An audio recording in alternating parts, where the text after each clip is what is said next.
All right, Nick, let's take a minute to talk about the Cincinnati Bengals. This is a team getting healthy at the right time. They're kind of starting to get their groove back. Slow start to the season, but if you start slow, that's kind of ideal if you want to make a run like the Bengals did last year.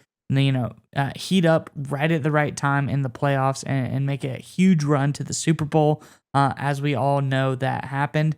But Nick, before we get into the story of how the Bengals may be getting even better on the defensive side of the ball, it's Thanksgiving season, and we want the Bengals fans to let us know, what are you thankful for? Jamar Chase is back. The defense is looking like it could be shored up at least, Nick, in some regards. There's a lot of different things going on this Bengals team, but let us know in the comments below, what are you thankful for, Bengals fans? But Nick, what do the Bengals have going on?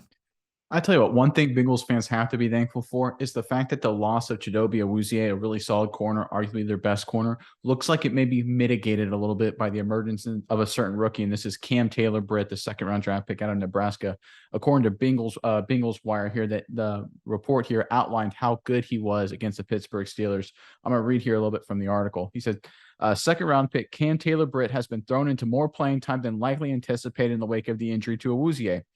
But Britt put on a show the Bengals liked during the win over the Pittsburgh Steelers. Bengals defensive coordinator Lou Anarumo, hopefully I pronounced it right, said, quote, he's a coachable guy. He tackled really, really well on big guys. The back, Najee Harris, is big kid. Every snap from his new snap, it's a new world. He's continuing to tackle well and get better in terms of coverage and things like that.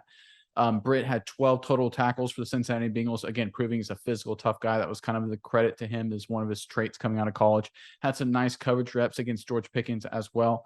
And Miles, this is one of those things that you never really know going into the season. Everyone gets injuries. Some teams get it worse than others. It usually tends to happen at different points in the season. It's just injury luck, just a flip of a coin, how it shakes out for you.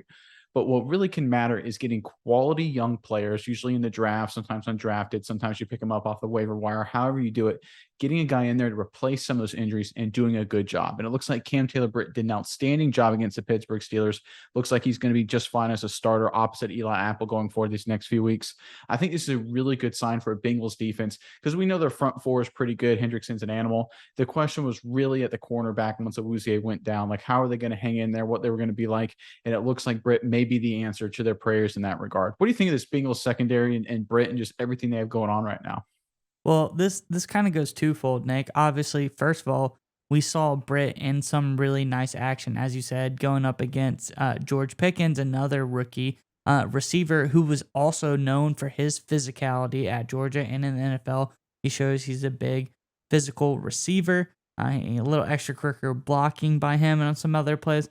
But Britt coming out of Nebraska, he's known as a physical corner as well, like you said. And he's a big guy too. He's 5'11, 200 pounds. So he's not like, typical, he's not a tiny corner by any means.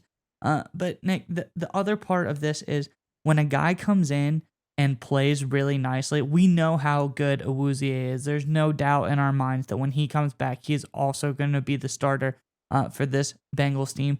But when you have a guy like this come in, it's like, well, now we have a nice third corner. Will he come in and be a really solid slot corner? Is it going to be time to move off a guy like Apple? I don't know what his contract situation is, or they could slide everybody around.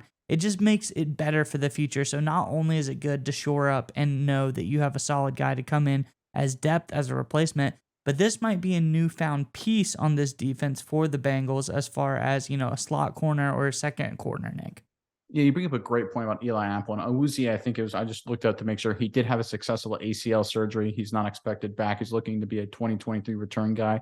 So obviously Cam Taylor-Britt getting better, getting big into the fold is going to be huge.